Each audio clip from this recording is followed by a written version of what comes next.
Em 1887, na pequena sala que servia de arquivo provisório à Câmara Municipal de Paraty, o escrivão Joaquim Ferreira de Almeida, de 38 anos, abriu uma caixa de madeira que cheirava a mofo, salitre e coisa velha.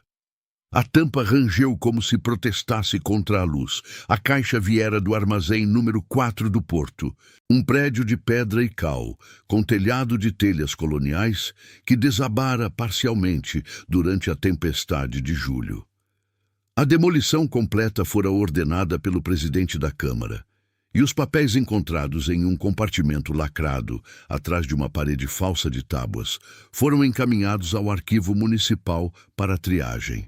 Entre registros de carga de aguardente, recibos de impostos sobre o sal, mapas de navegação costeira com anotações de profundidade dos canais e faturas de fornecimento de trigo para a Santa Casa, Joaquim encontrou um objeto que destoava de todo o resto.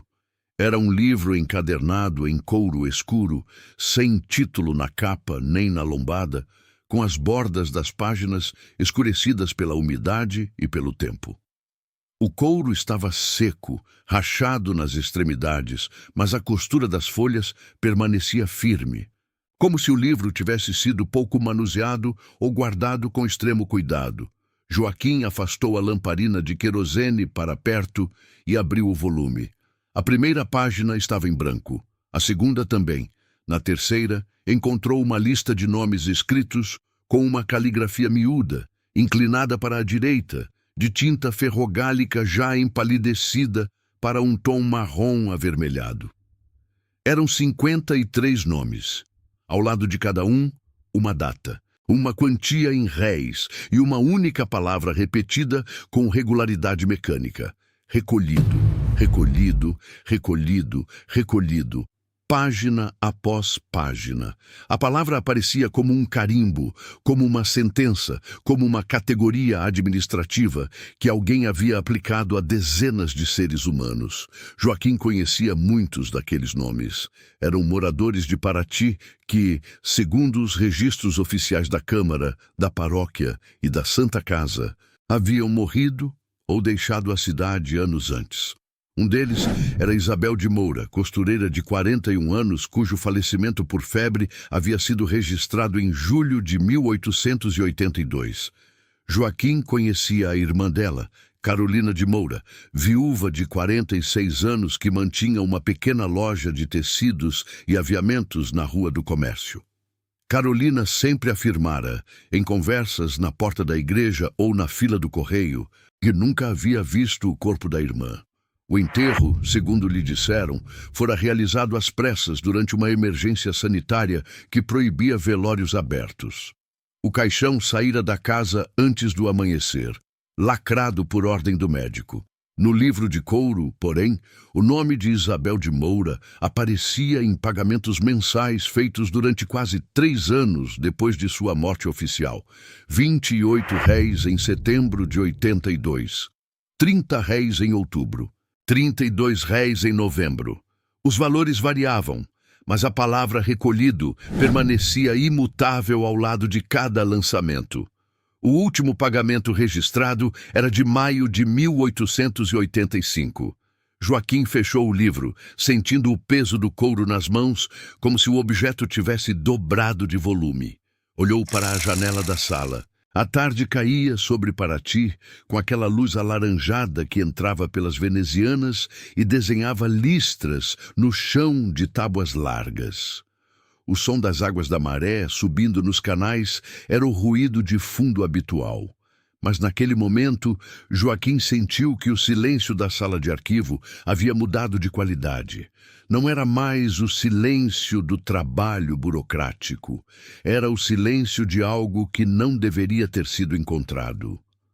Paraty, em 1887, era uma cidade que o tempo e a economia haviam deixado para trás. O ciclo do ouro já era memória distante. O porto, que no século anterior escoara toneladas de metal precioso para o Rio de Janeiro e de lá para Portugal, agora movimentava principalmente aguardente, farinha, peixe seco, e alguns carregamentos de café do Vale do Paraíba que desciam por trilhas precárias até a costa. As ruas de pedra irregular, que tantos pés descalços de escravizados e tropas de mulas haviam polido, agora viam mais lama do que comércio nos dias de chuva. As casas de sobrado com beirais trabalhados, as igrejas de fachada branca e as pontes de pedra sobre os canais testemunhavam uma prosperidade que já não existia mais. A população diminuíra. Muitas famílias haviam partido para as fazendas do interior ou para a corte. Os que ficaram conheciam-se uns aos outros com a intimidade forçada das cidades pequenas, onde cada ausência é notada e cada segredo tem ao menos 3 versões circulando pelas vendas, pelas calçadas e pelos bancos da matriz. Joaquim Ferreira de Almeida era um desses que ficaram. Filho de um português que chegara a Paraty como caixeiro nos anos 40 e acabara casando com a filha de um mestre de obras. Joaquim herdara do pai o gosto pela ordem e da mãe a paciência para lidar com papéis. Tornara-se escrivão municipal aos 26 anos, depois de um período como auxiliar no cartório de Sebastião Leme. Morava sozinho em uma casa de porta e janela na Rua da Praia, mantinha correspondência regular com um primo no Rio de Janeiro e frequentava a missa das 8 sem maior devoção do que a esperada de um funcionário público. Sua rotina era metódica. Acordava antes do sino da matriz, tomava café com farinha de milho, caminhava até a Câmara, organizava papéis, emitia certidões, registrava atas e 2 vezes por semana visitava o porto para verificar documentação de carga. Era um homem de estatura mediana, bigode aparado, cabelo castanho já raleando nas entradas, olhos miúdos de quem passava muito tempo lendo com luz insuficiente. Ninguém em Paraty o considerava particularmente notável, o que lhe convinha. Naqueles dias de agosto, Paraty ainda se recuperava da tempestade de julho. O temporal havia durado 3 dias, com ventos que arrancaram telhas, derrubaram árvores e encalharam 2 barcas no manguezal. O trânsito de embarcações na baía ficou interrompido por quase 1 semana. As pontes de madeira sobre os canais menores foram danificadas e as ruas mais baixas alagaram com a maré cheia. Foi durante a inspeção dos danos que o fiscal da Câmara notou o desabamento parcial do telhado do armazém número 4. O prédio, situado no extremo leste da área portuária, pertencia oficialmente ao negociante português Antônio Correia Bastos, de 57 anos, mas estava desativado havia pelo menos 5. Bastos, procurado pela Câmara, autorizou a demolição sem contestação, mencionando que o local já não tinha utilidade e que ele próprio pretendia vender o terreno. Foi durante a remoção dos entulhos que um trabalhador encontrou, atrás de uma parede de tábuas que parecia fazer parte da estrutura original, um vão estreito contendo a caixa de documentos. O compartimento fora selado com piche nas frestas, o que explicava por que os papéis haviam resistido à umidade que castigava o resto do prédio. Alguém quisera preservar aqueles registros. Alguém também quisera escondê-los. Joaquim guardou o livro de couro em uma gaveta separada dos demais documentos, trancou a sala do arquivo e passou o resto do dia em um estado de distração que seus colegas atribuíram ao calor de agosto. Naquela noite, não conseguiu dormir. O nome de Isabel de Moura girava em sua mente como uma mariposa em torno da chama. Ele conhecia Carolina, a irmã, desde que ela abrira sua loja de tecidos 5 anos antes. Era uma mulher de trato direto, olhos castanho escuros que sustentavam o olhar alheio sem pestanejar, mãos calejadas de cortar panos e uma maneira de falar que ia direto ao ponto sem pedir licença. Viúva desde os 39 anos, quando o marido, comerciante de sal, morrera de uma infecção pulmonar, Carolina administrava o negócio sozinha e criara uma reputação de honestidade que a protegia das fofocas habituais sobre viúvas que trabalhavam. Joaquim a procurava às vezes para comprar cadarços ou para conversar sobre as notícias do porto. Havia entre eles uma familiaridade cordial, dessas que se constroem em cidades pequenas sem necessidade de grandes declarações. 2 dias depois de encontrar o livro, Joaquim foi até a loja de Carolina no final da tarde, quando sabia que o movimento diminuía. A Rua do Comércio estava silenciosa, com as portas das outras lojas já fechadas e apenas o som das águas do canal batendo nas pedras. Carolina estava arrumando rolos de chita sobre o balcão. Ao ver Joaquim, sorriu brevemente, mas o sorriso se desfez quando notou a expressão dele. Joaquim fechou a porta da loja atrás de si. Pediu licença, sentou-se em um tamborete junto ao balcão e, sem rodeios, contou o que havia encontrado.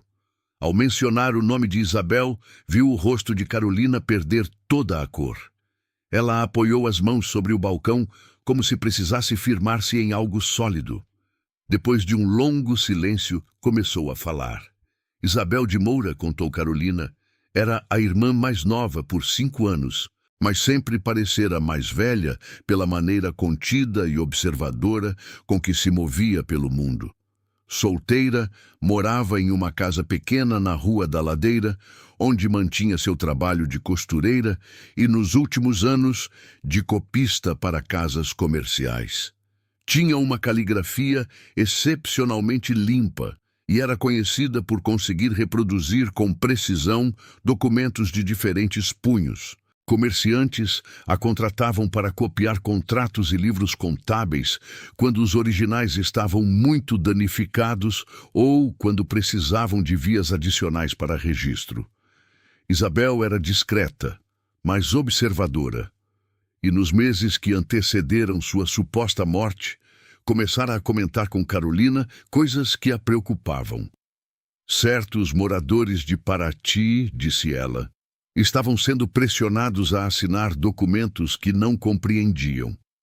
Eram pessoas simples, muitas delas ex-escravizados ou seus descendentes, que haviam conseguido pequenas propriedades ou economias depois da abolição. Quando se recusavam a assinar, eram classificados de alguma forma, como devedores, como doentes, como mentalmente incapazes. Isabel mencionara nomes. Um deles era o de uma lavadeira chamada Benedita, que depois de recusar-se a transferir sua casa para o nome de um credor, fora declarada mentalmente perturbada e enviada para tratamento na Santa Casa, de onde nunca mais saiu. Outro era o de um carregador do porto, que após uma disputa sobre o valor de uma dívida, fora encontrado morto em um canal, com o corpo já inchado pela água. A causa registrada foi afogamento acidental. Isabel dissera à irmã que havia algo errado com os papéis que passavam por suas mãos, que havia padrões, repetições, nomes que voltavam em documentos diferentes com assinaturas suspeitas. Carolina, preocupada, pedira que ela tivesse cuidado. Isabel respondera que estava apenas copiando, que não era da sua conta. Mas a última vez que se viram, poucos dias antes do anúncio da febre, Isabel estava diferente. Falava pouco, olhava para os cantos da sala como se esperasse ver alguém e perguntou a Carolina se ela sabia onde ficava a fazenda de um tal de Bastos. Carolina não soube responder. No dia seguinte, um recado chegou à loja. Isabel contraíra uma febre contagiosa. O médico Augusto Valença havia sido chamado. A família deveria manter distância. O enterro seria imediato, por razões sanitárias. Carolina obedeceu porque era o que se fazia quando um médico dava uma ordem naquela época, mas nunca deixou de se perguntar por que o caixão fora tão leve, segundo o comentário de um dos carregadores que, bêbado anos depois, mencionara o detalhe em uma venda. Joaquim ouviu tudo em silêncio. Quando Carolina terminou, ele contou o resto. O livro de couro não mencionava apenas Isabel. Dos 53 nomes, mais da metade correspondia a pessoas que os registros oficiais davam como mortas, desaparecidas ou transferidas para outras cidades. E o padrão era inquietante. A maioria possuía pequenas propriedades, economias em depósitos comerciais ou direitos sobre imóveis que, depois de sua morte ou partida, passavam para as mãos de um grupo reduzido de compradores. O principal nome ligado às transações era o de Antônio Correia Bastos, o mesmo Bastos, dono do armazém onde o livro fora encontrado. Os dois decidiram investigar. Não havia um plano formal. Havia apenas a sensação de que algo podre repousava sob as pedras de Paraty e que o livro de couro continha o fio que poderia puxar toda a trama. Os dias seguintes foram de trabalho silencioso.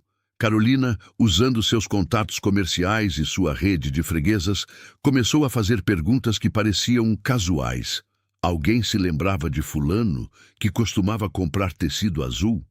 O que acontecera com a viúva que morava na Rua do Fogo? Joaquim, por sua vez, mergulhou nos arquivos da Câmara, da Paróquia e da Santa Casa. O que encontraram foi um mosaico de contradições que se tornava mais perturbador à medida que as peças se encaixavam.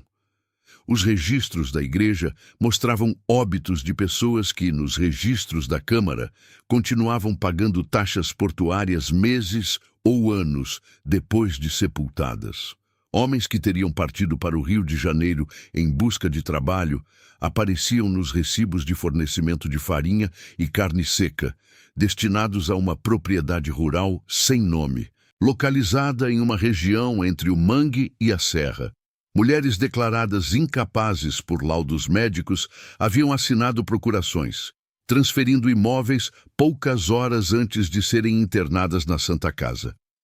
As assinaturas eram semelhantes às originais, mas não idênticas. Alguém as havia copiado, alguém com acesso a documentos, prática em imitar caligrafias e conhecimento dos procedimentos cartoriais. Alguém como Isabel de Moura, a copista que desaparecera. Joaquim e Carolina compreenderam aos poucos a dimensão do que enfrentavam. Não se tratava de um crime isolado, mas de um mecanismo, um sistema. Havia 3 nomes que apareciam com frequência nos documentos mais suspeitos. O primeiro era o de Antônio Correia Bastos, o negociante português dono do armazém. Figura conhecida em Paraty, Bastos chegara à cidade nos anos 60, estabelecera-se como intermediário entre os produtores do interior e os compradores do Rio de Janeiro. E, com o tempo, passara a controlar também empréstimos e hipotecas. Era um homem de presença imponente, sempre de sobrecasaca escura e bengala com castão de prata, que frequentava as missas dominicais e contribuía generosamente para as festas da igreja. Sua casa, um sobrado na Rua Direita, era uma das mais bem conservadas da cidade. Bastos era viúvo e não tinha filhos. Seus negócios eram conduzidos com uma eficiência que muitos admiravam e poucos questionavam. O segundo nome era o do médico Augusto Valença, de 50 anos. Formado em Lisboa, Valença chegara a Paraty no início dos anos 80 e rapidamente se tornara o profissional mais requisitado da região. Era ele quem assinava a maioria das declarações de óbito, dos laudos de incapacidade e dos atestados sanitários que justificavam enterros urgentes e distanciamento familiar. Tinha consultório na Rua do Comércio e atendia também na Santa Casa, onde ocupava o cargo de médico visitador. Sua caligrafia aparecia em dezenas de documentos ligados às pessoas listadas no livro de couro. O terceiro nome era o de Sebastião Leme, o tabelião de 49 anos, para quem Joaquim trabalhara na juventude. Leme era o responsável por registrar as procurações, as transferências de propriedade e os contratos de compra e venda que consolidavam a passagem dos bens das vítimas para as mãos dos compradores. Seu cartório funcionava em uma sala ampla no andar térreo de um sobrado na Praça da Matriz, e sua fama de homem meticuloso e discreto o tornava o tabelião preferido das famílias mais abastadas. Oficialmente, os 3, Bastos, Valença e Leme, Participavam juntos de uma associação criada em 1881, denominada Sociedade Beneficente de Amparo ao Trabalhador, cujo objetivo declarado era prestar assistência a trabalhadores sem família e a pessoas atingidas por epidemias. A associação tinha estatuto registrado, livro de atas e uma conta no Banco Comercial do Rio de Janeiro. Promovia campanhas de arrecadação na matriz e publicava balanços anuais que mostravam gastos com alimentação, medicamentos e funerais. Na prática, conforme os documentos que Joaquim e Carolina começaram a reunir, a associação servia para identificar adultos vulneráveis, retirá-los de circulação, declarar suas mortes ou partidas e assumir o controle de seus bens. O processo era metódico. Primeiro, alguém identificava uma pessoa que possuísse propriedade, economias ou direitos, mas que não tivesse família influente para defendê-la. Em seguida, essa pessoa era abordada com alguma proposta de negócio ou intimidação relacionada a dívidas. Se recusasse a cooperar, era classificada como devedora contumaz, doente contagiosa ou mentalmente incapaz. O médico Augusto Valença fornecia o laudo. O tabelião Sebastião Leme registrava a transferência de bens e o negociante Antônio Bastos recebia as propriedades ou as revendia a terceiros, ficando com uma comissão substancial. Quanto às vítimas, eram recolhidas a um local isolado de onde não podiam sair. O livro de couro registrava os pagamentos mensais para sua manutenção, comida, tecido para roupas, remédios. Eram mantidas vivas porque sua morte real poderia levantar questões sobre heranças ou despertar a atenção de parentes distantes. Era mais seguro que estivessem desaparecidas do que mortas. Mas para o resto do mundo, estavam mortas de fato. A investigação de Joaquim e Carolina avançava lentamente, alimentada por pequenas descobertas que se acumulavam como gotas em um balde. Um registro de compra de cal virgem em quantidade incomum para uma residência. Um atestado de óbito onde a causa da morte era descrita com uma caligrafia diferente da do médico que o assinava. Um recibo de venda de um terreno onde o vendedor, oficialmente falecido 3 meses antes, ainda aparecia como vivo nos registros da transação. E então, em uma noite de setembro, Carolina encontrou a pista que mudaria tudo. Ela estava em casa, revisando os poucos pertences de Isabel que guardara em um baú.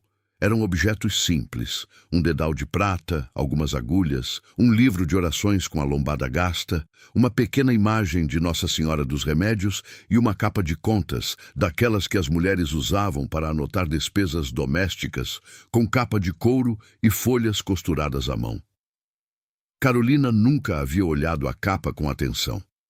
Naquela noite, porém, notou que a costura interna estava irregular, como se algo tivesse sido inserido entre o forro e o couro. Com cuidado, desfez os pontos. Dentro da capa, dobrado em 4, havia um mapa. O papel era fino, quase transparente em alguns trechos, e a tinta azul desbotara para um tom acinzentado, mas as linhas eram perfeitamente legíveis. O mapa mostrava a região costeira de Paraty, com a baía, as ilhas, os canais e as montanhas ao fundo. Havia uma trilha marcada com tinta vermelha que partia de um ponto próximo ao porto, seguia por uma estrada vicinal, atravessava uma área de manguezal e chegava a uma construção isolada, anotada apenas como fazenda. A localização ficava entre o mangue e a mata fechada da serra, distante das estradas mais utilizadas e dos povoados conhecidos. No verso do mapa, com a mesma caligrafia miúda do livro de couro, alguém escrevera uma lista de itens: farinha, toucinho, tecido de algodão, quinino, linha, agulhas, papel, tinta, e no canto inferior uma anotação que fez o coração de Carolina disparar. Entregar antes do dia 15, não usar o caminho da ponte. Joaquim levou o mapa para a câmara na manhã seguinte e passou horas comparando-o com os mapas oficiais da região.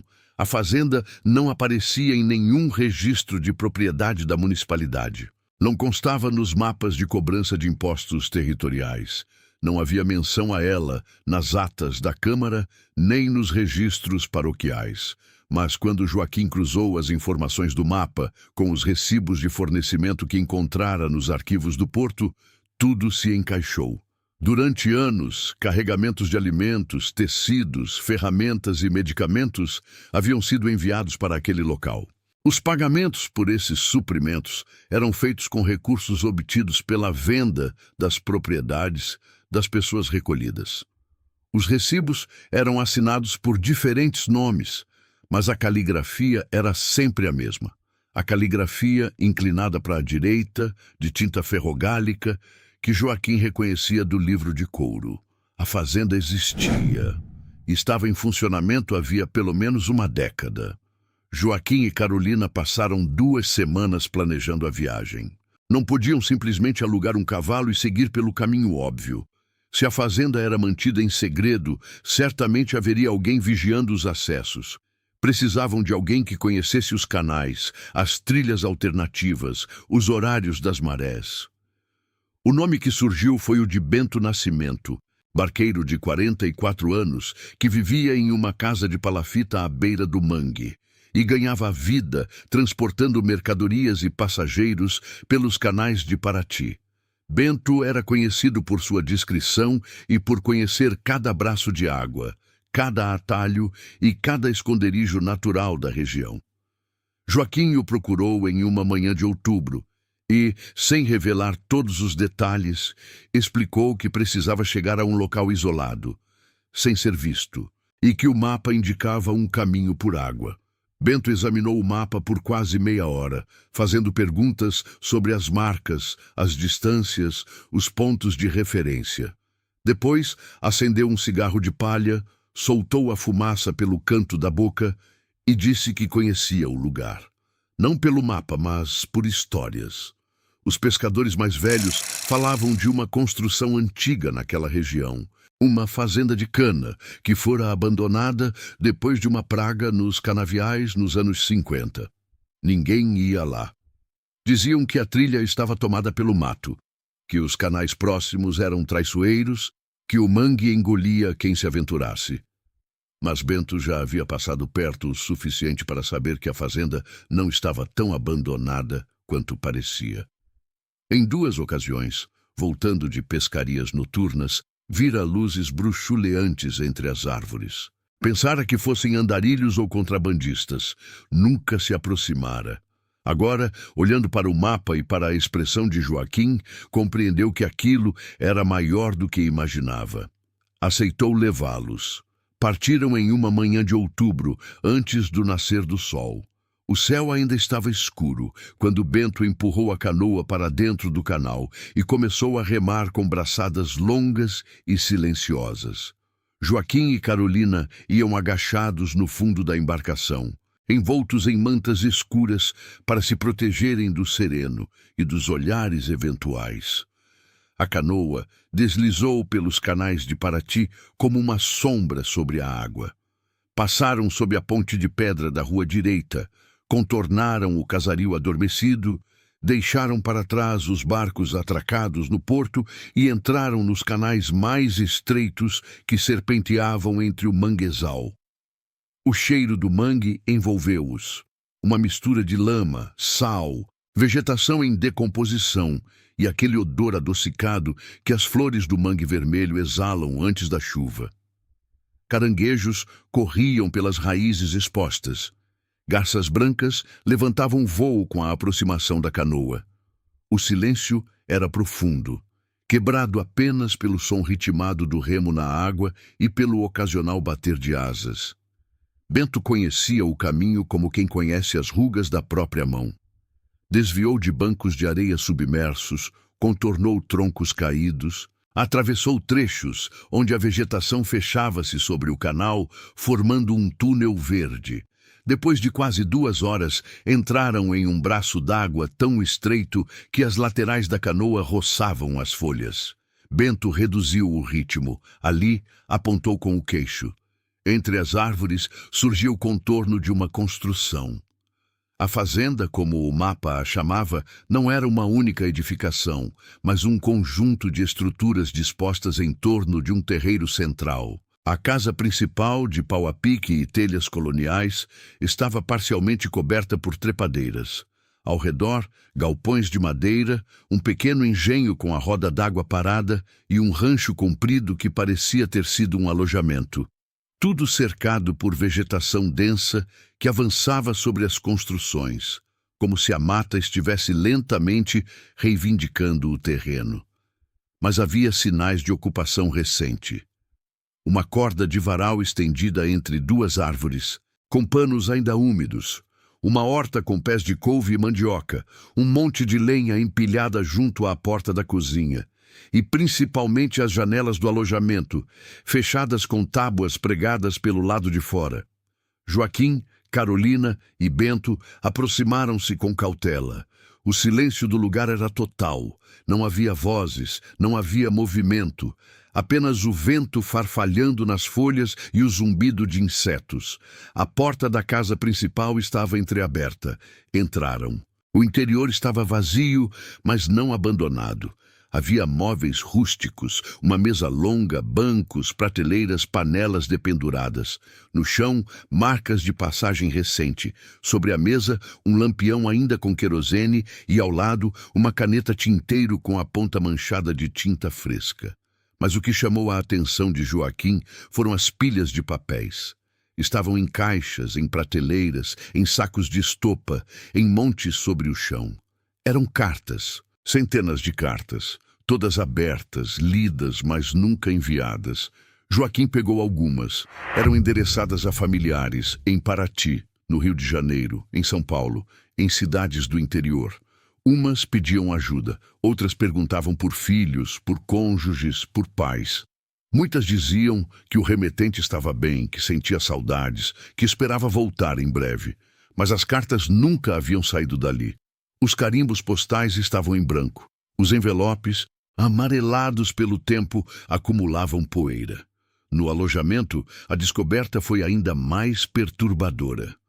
O prédio comprido estava dividido em pequenos quartos, cada um com uma cama de madeira, um colchão de palha, uma bacia de ágata e um banco. As portas tinham trancas do lado de fora. Não havia chaves. Eram trancas simples, de madeira, que qualquer um poderia abrir por dentro, se a porta não estivesse travada com um pedaço de pau encaixado pelo lado de fora. Vários quartos ainda continham objetos pessoais. Um rosário pendurado na cabeceira, uma fotografia desbotada de uma mulher com uma criança, um par de chinelos gastos, um livro de rezas com anotações nas margens. Em um dos quartos, sobre a cama, havia um vestido de chita dobrado e, ao lado, uma lista escrita em papel de embrulho. Nomes, quantidades de tecido, medidas de roupas, era o inventário de uma costureira. Joaquim e Carolina se entreolharam. Isabel estivera ali. No último quarto do corredor, encontraram um maço de cartas amarradas com um cadarço. A caligrafia era a mesma do livro de couro, miúda, inclinada para a direita, de tinta ferrogálica. Joaquim desatou o cadarço com dedos trêmulos e começou a ler. A carta de Isabel de Moura tinha 7 páginas. Estava datada de maio de 1885, exatamente o mês do último pagamento registrado no livro de couro. A primeira página começava com um pedido breve. Como se a autora não tivesse tempo para introduções, a quem encontrar estas folhas, peço que as leve às autoridades de Paraty. O que aqui escrevo é a verdade do que vi e do que me fizeram. Nas páginas seguintes, Isabel narrava como fora levada à fazenda. Não estava doente, nunca tivera febre. Na noite de 14 de julho de 1882, 2 homens bateram à sua porta. Um deles era um funcionário do cartório de Sebastião Leme. que Isabel reconheceu. O outro era um desconhecido, de porte robusto e sotaque português. Disseram que o Dr. Valença precisava examiná-la, que havia um surto de febre na cidade e que todas as pessoas que haviam tido contato com os doentes deveriam ser inspecionadas. Isabel estranhou, mas acompanhou-os. Na rua, uma carroça fechada a esperava. Dentro, recebeu um lenço embebido em algo de cheiro adocicado e não se lembrava de mais nada. Acordou na fazenda em um quarto trancado. Nos dias seguintes, compreendeu o que acontecia. Havia outras pessoas no local, homens e mulheres de diferentes idades, todos adultos, todos trazidos contra a vontade. Eram informados de que estavam ali por razões diversas. Uns porque deviam dinheiro, outros porque haviam sido declarados doentes, outros porque suas famílias os haviam internado. Muitos acreditavam nessas histórias. Outros, como Isabel, sabiam que era mentira, mas não podiam provar. A rotina na fazenda era rígida. Os confinados eram acordados ao amanhecer por um capataz chamado Firmino, homem de poucas palavras e muita brutalidade. Trabalhavam na horta, na cozinha, na limpeza dos galpões. Os que tinham boa caligrafia, como Isabel, passavam horas em uma sala com mesa e tinteiros, copiando documentos. Eram contratos, procurações, recibos, declarações. Os originais chegavam em envelopes lacrados, trazidos por mensageiros que não falavam com ninguém. Os confinados copiavam as assinaturas, imitavam as caligrafias, reproduziam textos que muitas vezes não compreendiam. Depois, os originais eram queimados no fogão da cozinha. Os documentos copiados seguiam para Paraty, onde Sebastião Leme os registrava como autênticos. Isabel desconfiava que muitos dos originais fossem, eles próprios, falsificações de documentos legítimos, mas não tinha como ter certeza. O que sabia, por conversas com outros confinados, era que as pessoas ali mantidas tinham algo em comum. Todas possuíam bens que haviam sido transferidos para terceiros depois de sua chegada à fazenda. Um ex-carpinteiro chamado Teodoro, por exemplo, contara a Isabel que sua casa na Rua do Fogo fora vendida enquanto ele estava ali e que o comprador era um homem chamado Bastos. A carta de Isabel tornava-se mais urgente nas últimas páginas. Ela escrevia que nos últimos meses a tensão aumentara na fazenda. O capataz Firmino andava mais nervoso. Os suprimentos chegavam com menos regularidade. E, sobretudo, os confinados ouviam boatos de que seriam transferidos para outro local, mais distante, talvez no Vale do Paraíba ou no interior de Minas Gerais. Isabel acreditava que os responsáveis pelo esquema estavam se preparando para desmontar a operação em Paraty. As mudanças políticas que se desenhavam no país, a abolição já completara 2 anos, as pressões republicanas cresciam, as antigas redes de poder se reorganizavam, tornavam a manutenção de uma fazenda de confinamento cada vez mais arriscada. A carta terminava com uma lista de nomes que Isabel conseguira reunir durante seu cativeiro.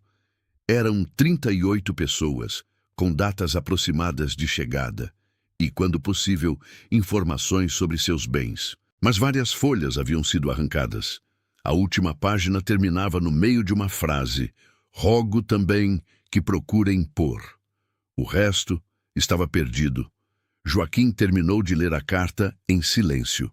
Carolina, ao seu lado, tinha os olhos úmidos, mas o rosto duro. Bento, que ouvira a leitura do lado de fora da porta, entrou no quarto e disse apenas que precisavam ir embora antes que o sol ficasse alto demais. Joaquim guardou a carta e outros documentos que encontrou no alojamento, listas de suprimentos, bilhetes trocados entre os confinados, alguns recibos com nomes de fornecedores de Paraty. Recolheu também o livro de orações com anotações nas margens que estava no quarto ao lado. Depois, os 3 saíram da fazenda pelo mesmo caminho, remando em silêncio pelos canais enquanto o sol subia sobre o manguezal. De volta a Paraty, Joaquim sabia que tinha pouco tempo.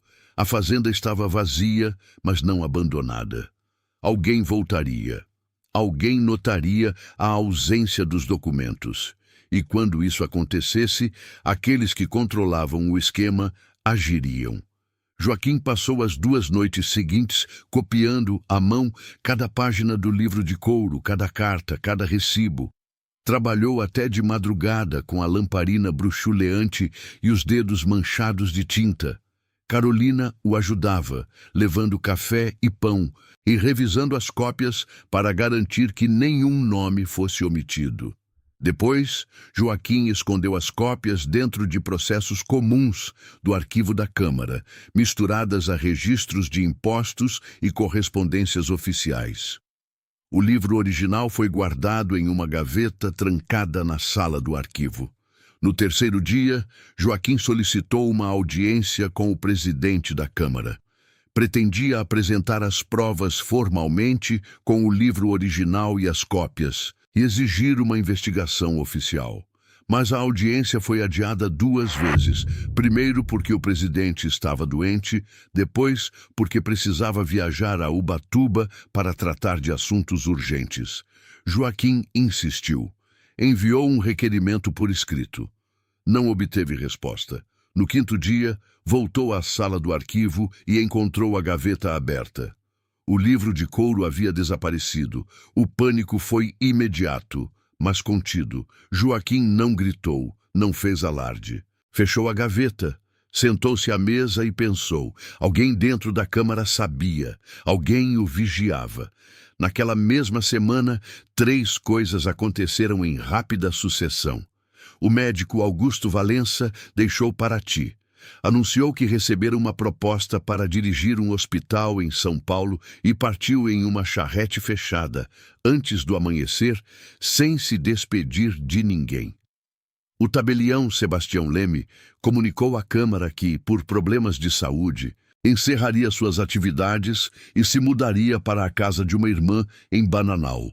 E Antônio Correia Bastos, procurado por Joaquim em sua casa na Rua Direita, recebeu-o com a polidez de sempre e afirmou que o armazém número 4 estava alugado a terceiros havia anos, que ele desconhecia qualquer livro ou documento ali encontrado e que a fazenda mencionada por Joaquim não lhe dizia respeito. "O senhor está cansado, escrivão", disse Bastos, com um sorriso que não chegava aos olhos. Talvez o calor de outubro esteja lhe afetando os nervos. Poucos dias depois, um incêndio destruiu parte do arquivo da Câmara Municipal. As chamas começaram durante a madrugada, em uma sala anexa, onde eram guardados processos antigos, e foram controladas antes de atingir o prédio principal. Mas os registros de óbitos, as procurações e as certidões de transferência de propriedade dos últimos 15 anos foram reduzidos a cinzas. O laudo sobre a causa do incêndio foi inconclusivo. Mencionava a possibilidade de um rato ter roído a mangueira de querosene de uma lamparina, ou de uma vela ter sido esquecida acesa. Ninguém foi responsabilizado. Sem o livro original e com os arquivos oficiais destruídos, Joaquim não tinha mais como provar o que descobrira. Carolina, no entanto, não desistiu. Nos meses seguintes, viajou para o Rio de Janeiro e para cidades do Vale do Paraíba, seguindo pistas, conversando com comerciantes, visitando cartórios. As informações que reuniu eram fragmentárias, mas consistentes. Um antigo funcionário do cartório de Sebastião Leme, que agora trabalhava em Resende, confirmou que durante anos recebera ordens para registrar documentos sem verificar a identidade dos signatários. Uma lavadeira que trabalhara na Santa Casa contou que o Dr. Valença costumava assinar atestados de óbito sem examinar os corpos. Um barqueiro aposentado, primo distante de Bento, lembrou-se de ter transportado caixas de documentos do armazém de Bastos para a fazenda. Quanto a Isabel, as informações eram contraditórias. Alguns depoimentos indicavam que ela havia sido transferida para uma propriedade rural no Vale do Paraíba, possivelmente em Bananal ou São José do Barreiro, junto com outros confinados. Outros afirmavam que ela conseguira fugir da fazenda com a ajuda de um dos vigias, que se arrependera do que fazia e que passara a viver sob nome falso em uma cidade do interior de São Paulo. Havia ainda quem dissesse que Isabel fora vista pela última vez na região de Cunha, trabalhando como professora de meninas em uma fazenda de café. Carolina seguiu todas as pistas. Nenhuma levou a uma confirmação segura. Enquanto isso, em Paraty, Joaquim Ferreira de Almeida enfrentava uma situação cada vez mais precária. Seus colegas na Câmara passaram a evitá-lo. O novo médico da cidade, um jovem recém-formado que substituíra Valença, recusou-se a atendê-lo quando Joaquim procurou tratamento para uma tosse persistente, alegando que seus serviços estavam sobrecarregados. O dono da venda onde Joaquim comprava mantimentos passou a cobrar preços mais altos. Um bilhete anônimo foi deixado sob sua porta com apenas 2 palavras: "Cuidado, escrivão." Joaquim continuou trabalhando, mas seu isolamento crescia. Carolina, quando voltava de suas viagens, era uma das poucas pessoas que ainda o visitavam. Foi em novembro de 1887 que Joaquim encontrou a folha sem data. Estava anexada ao seu próprio relatório sobre o incêndio do arquivo, um documento que ele mesmo redigira e arquivara entre os papéis da Câmara. A folha era de um papel diferente, mais grosso e amarelado, com a mesma caligrafia inclinada do livro de couro. Nela, alguém havia escrito seu nome, Joaquim Ferreira de Almeida, ao lado, a data, novembro de 1887, e abaixo, a palavra que ele aprendera a temer, recolhido. O livro de couro havia desaparecido, mas a contabilidade continuava. Alguém, em algum lugar, decidira que o escrivão se tornara um problema a ser resolvido. O fim de Joaquim Ferreira de Almeida em Paraty é um vazio documental que se estende como uma sombra sobre os registros da cidade. Depois de novembro de 1887, não existe qualquer documento confiável que comprove sua presença em Paraty. Não há registro de óbito, não há certidão de casamento, não há escritura de venda de sua casa na Rua da Praia, não há correspondência enviada ou recebida, não há testemunho de vizinhos relatando sua partida. O nome de Joaquim simplesmente desaparece da vida administrativa da cidade como se tivesse sido apagado a tinta branca. Há apenas 2 menções tardias e indiretas. A primeira é uma anotação marginal no livro de atas da Câmara de fevereiro de 1888, onde se lê que o cargo de escrivão encontra-se vago por ausência não justificada do titular. A segunda é um bilhete, encontrado décadas depois por um pesquisador entre papéis velhos, escrito por Carolina de Moura e endereçado a um primo em São Paulo. O bilhete, datado de março de 1888, dizia apenas: "Joaquim não está mais aqui. Não procure por ele. Queime esta carta depois de ler." Carolina continuou vivendo em Paraty por mais 32 anos. Manteve a loja de tecidos que prosperou modestamente. Nunca se casou novamente. Raramente falava da irmã ou do escrivão. Mas nos seus últimos anos, quando a memória já lhe falhava e as pessoas da cidade a consideravam uma velha excêntrica, às vezes mencionava que tinha documentos que um dia seriam úteis. Morreu em 1920, aos 79 anos. Entre seus pertences, os sobrinhos encontraram uma caixa de madeira com papéis amarelados e um bilhete na tampa, para ser entregue a quem investigar a verdade sobre Paraty. A caixa foi doada ao Arquivo Municipal, onde permaneceu fechada por mais 3 décadas. Quando finalmente foi aberta, em 1953, continha as cópias que Joaquim fizera do livro de couro, várias cartas da fazenda, o mapa com a trilha marcada e um caderno de anotações onde Carolina descrevia, com sua letra firme, tudo o que descobrira ao lado do escrivão. Os documentos foram microfilmados e depois extraviados durante uma reforma do prédio da Câmara na década de 60. Restaram apenas fragmentos. Os fragmentos, porém, bastam para iluminar uma verdade incômoda. Dos 53 nomes que Joaquim Ferreira de Almeida encontrou no livro de couro, 29 correspondiam a pessoas oficialmente mortas, desaparecidas ou declaradas incapazes entre 1874 e 1887. Em quase todos os casos, as propriedades dessas pessoas acabaram nas mãos das mesmas famílias comerciais ligadas a Antônio Correia Bastos. Os arquivos sobreviventes mostram um aumento anormal de transferências de imóveis naquele período, com preços muito abaixo dos valores de mercado e com procurações registradas às pressas, muitas vezes em dias em que os tabeliães de Paraty não deveriam estar funcionando.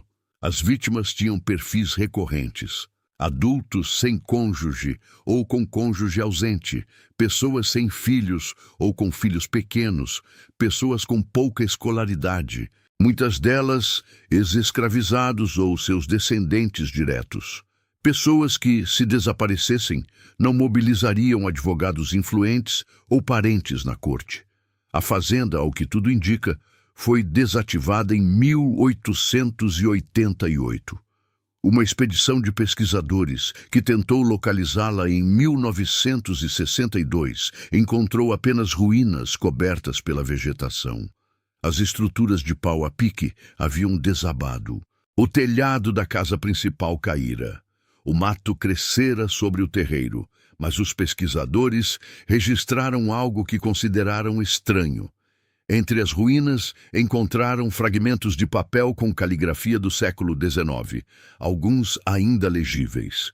Eram trechos de cartas, listas de mantimentos, anotações contábeis. O material foi recolhido e enviado para análise, mas desapareceu do acervo de uma universidade antes que pudesse ser estudado. O relatório da expedição menciona o fato em uma nota de rodapé, com a frase lacônica: o material recolhido não foi localizado nos arquivos indicados. Antônio Correia Bastos deixou Paraty em 1892. Vendeu seus imóveis, transferiu seus negócios para o Rio de Janeiro e passou a viver em um sobrado no bairro de São Cristóvão. Morreu em 1902, de causas naturais, aos 72 anos. Seu testamento, registrado no cartório do Rio de Janeiro, não menciona a Sociedade Beneficente de Amparo ao Trabalhador nem qualquer propriedade em Paraty. O tabelião Sebastião Leme reapareceu em Bananal em 1890, onde montou um pequeno cartório e viveu discretamente até sua morte em 1912. O médico Augusto Valença nunca mais foi localizado. Há registros de um Augusto Valença clinicando em São Paulo nos anos 90, mas a identidade não pôde ser confirmada. O capataz Firmino, cujo sobrenome nunca foi descoberto, desapareceu junto com a fazenda. Nos registros históricos, é apenas um nome mencionado na carta de Isabel de Moura.